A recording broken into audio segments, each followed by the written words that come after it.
everybody and a warm welcome to all of you. Sari বাসে চলে এসেছি। আমার চ্যানেল হচ্ছে লেটস স্পেন্ড সাম টাইম, এত বড় নাম নিজেই ভুলে যে let's spend some time together. আর ওটাই হচ্ছে আসল কথা, যে একটুখানি সময় কাটাতে যেত ওদের সাথে। কিন্তু কালকে আমি আসতে পারিনি। তার কারণ হচ্ছে আমার মনটা ভালো ছিল না, মেয়েটার শরীরটা ঠিক নেই তো। আর তারপরে এত মানে যাও বা একটুখানি চেপে পড়েছিলাম যে কিছু বলবো, তাও আমার ওই রাস্তার ওই এখনও পর্যন্ত সেই কাজই চলছে। আজকে সকালবেলাও একবার ট্রাই করেছিলাম, হাফ ওয়ে থ্রু বন্ধ হয়ে গেল। তো something is happening, I don't know what, but আমি ভাবলাম না এখন করতেই হবে, কিছু একটা বলতেই হবে। কালকে মানে অলরেডি আমাদের এটা আমাদের মানে কী বলবো, যেটা আমাদের অলওয়েজ কনসিস্টেন্ট থাকা উচিত যেখানে, সেখানে আমার একদিন ইয়ে হয়ে গেল, ব্রেক হয়ে গেল। This is not fair, this is not done, this is not acceptable. আমাদের প্র্যাকটিস এটা ঠিক না। তো we should be very aware of all this things. ছোটো ছোটো জিনিসগুলোই কিন্তু আমাদের ক্যারেক্টার বিল্ড করে। তো কালকে আমি একটা মানে সত্যিকারেরই আমার ইয়ে হয়ে গেছে, যাই হোক whatever comes you have to be consistent. তোমার মধ্যে যাই আসুক না কেন, তোমাকে সব কিছু সহ্য করে কিন্তু এগিয়ে যেতে হবে, সহ্য করে সামলাতে হবে। তো আমাদের আজকে এটাই টপিক দিয়েছে হচ্ছে, কালকের টপিক ছিল দিয়েছে রাখি গাঙ্গুলি। ভীষণ সুন্দর একটা টপিক, সহ্য। আর একটু যদি আমি আরেকটু যদি ইম্প্রোভাইজ করতে যাই তাহলে হচ্ছে সামলানো। তো ও বলেছে, ওর কথা হচ্ছে মানে টপিকটা ওর কথা মানে ও টপিকটা দিয়েছে হচ্ছে সহ্য নয় সামলাতে শেখা। খুব সুন্দর টপিকটা। তো সত্যিকারের আমরা কিন্তু সহ্য করতে করতে এমন একটা পয়েন্টে চলে আসি যেটা স্যাচুরেটেড পয়েন্ট, তখন কিন্তু আমরা সেটা তখন আইদার ব্রেকডাউন হয়ে যায়, নয়তো একটা বাস্ট হয়, which is either way it is not good, তাই না? কোনোটাই কেউ চাইবে না যে এটা হোক। মানে সহ্য করতে করতে অনেক সময় হয়ে যায় যে একদম ডিপ্রেশনে চলে যায়, মানে অনেক রকম এই সহ্য করার কথাটা কী হয়, জেনারেলি নেগেটিভিটির দিকেই রান করে। কোনো ভালো জিনিসটা কেউ সহ্য করে সেটা উপভোগ করে মানুষ, তাই না? তো সহ্যটা তখনই হয় যখন যেটা তোমার মনের এগেনস্টে যে কাজগুলো করছে সেটাই হচ্ছে সহ্য করার ব্যাপারটা। তো যখন আমার কিছু সহ্য করতে করতে করতে তখন একটা আইদার তুমি একদম ডিপ্রেশনে চলে যাবে, যে একদম পয়েন্ট অফ নো রিটার্ন হয়ে যায়, তখন একদম মানুষ একদম ভেঙে পড়ে, নত বাস্ট করে একদম তেড়ে ফুড়ে একদম বলতে থাকে। এবার সেটা দুটোর মধ্যে কোনোটাই কিন্তু ভালো না, কারণ দুটোই হচ্ছে এক্সট্রিম। আমার দুটোতেই আমার হরমোনাল যেটা এক্সক্রিশন হবে সেটা দুটো এক্সট্রিমে যাবে। আইদার যখন আমি ডিপ্রেশনে চলে যাবো তখন সেটা নট অ্যাকসেপ্টেবল, আবার যখন আমি যদি বাস্ট করি সেটাও তো আমার বিপি হাই হয়ে যাবে, সেটাও নট অ্যাকসেপ্টেবল। তাহলে কী করতে হবে? তাহলে হচ্ছে মিডওয়ে, সেটা হচ্ছে সামলাতে শেখো। মিডওয়ে মানে একটা তুমি সহ্য করছো, একটা সার্টিফিকেট থাকে, সামলানোর মধ্যে অনেকটা মানে সর্ট অফ মাইল্ড প্রোটেস্ট।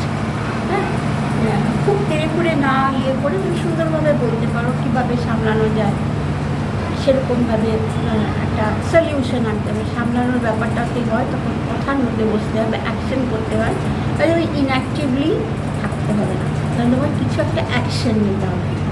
ওয়েরাজ সহ্য কিন্তু তুমি ওটা তোমার তুমি সহ্য করেই যাচ্ছ, তো কোনো অ্যাকশন নিতে হচ্ছে। কিন্তু যখন তুমি সামলাবে তখন কিন্তু তোমাকে একটা অ্যাকশন নিতে হবে। সামলানোর ব্যাপারে একটা ছোটো ইনস্টেন্সের স্কুলের প্রিন্সিপালকে কী করে পুরো হোল স্কুল কী করে সামলাতে হয়, তাই না? তো এক এক রকমকে এক একটা টিচারকে এক এক রকম, একটা টিচার একটা ক্লাসকে কী করে সামলায়, এক একটা স্টুডেন্ট এক এক রকমের হয়, তাদের কোয়ারিজ এক এক রকম থাকে। কোনো টিচার্স কী হয়, সহ্য করতে পারে না, তারা তখন মানে ওই একটুখানি ইয়ে হয়ে যায়, হাইপার হয়ে যায়, বকুনি দেয়, আমি ইয়ে করে। কিন্তু আমি আমার হঠাৎ করে এই ইয়েটা মনে আসলো, এই ইনস্টেন্সটার কথা মনে আসলো, কারণ আমাদের স্কুল হঠাৎ করে আমার স্কুলের ক্লাসরুমগুলো মনে আসলো।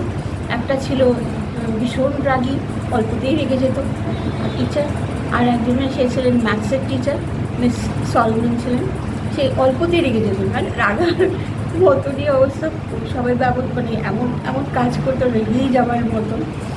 আর আরেকজন ছিলেন, উনি ছিলেন একজন বেঙ্গলি টিচার, উনি বোধহয় আমাদের ফিজিক্সের টিচারটা নিতেন। মানে কোনো সময় রাগই হতো না, কোনো রাগই ছিল না ওনার, এটা মানে সব কিছু সহ্য করে নিত, সামলে নিত আর কি সব কিছু। কিন্তু আমাদের যে যে সায়েন্সের ম্যাথসের টিচার ছিল, উনি একেবারে একটু কিছু বলে খেলে ঘুরে নিলেন। তো সেটা হচ্ছে ওনার সহ্য শক্তি একদমই কম এবং সামলাতেও পারতেন না। দ্যাট ইজ সহ্য শক্তি কম এই কারণেই হয়তো ওই যে বার্স্ট করে যেতেন, সেটা হচ্ছে ওনার হাইপার হয়ে যেতেন। তো এখানে কথাটা হচ্ছে যে সামলাতে শেখো। আমাদের জীবনে চলার পথে এরকম দৈনন্দিন জীবনে আমরা কিন্তু ছোটো ছোটো জিনিসগুলোর মানে পাহাড়ের মতন একটা সহ্য করতে করতে করতে আমাদের একটা সময় হয়ে যায়, তখন কিন্তু আমরা আর পারি না, আমরা ভেঙে পড়ি।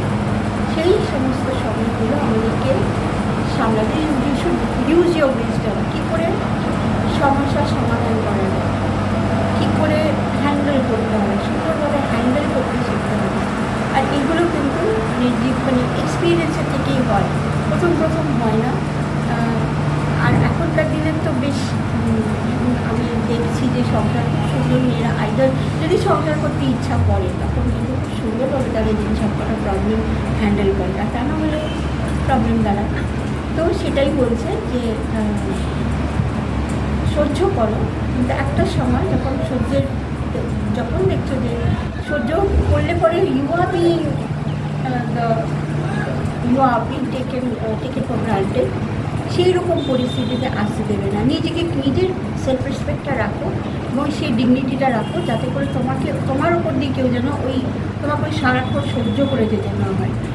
একটা জায়গায় একটা মানে এমন একটা জায়গায় আসবে যেখানে স্টপ করতে হবে এবং তুমি সেখানে একটা মানে মাইন্ড প্রোটেস্ট যাতে তুমি করো, সেখানে অ্যাটলিস্ট তোমার মাইন্ডটাকে বুঝিয়ে দেবে যে ইউ ডোন্ট ওয়ান্ট দিস বা ইউ ওয়ান্ট দ্যাট, এরকম একটা সুন্দরভাবে ইজিলি বলা যায়, সুন্দরভাবে। এটা হচ্ছে কথার থ্রো দিয়ে মানুষকে কিন্তু হ্যান্ডেল করা যায়। তো সামলাতে শিখতে হবে, মানে সামলাতে যখনই শিখতে হবে তখনই একটা সুন্দর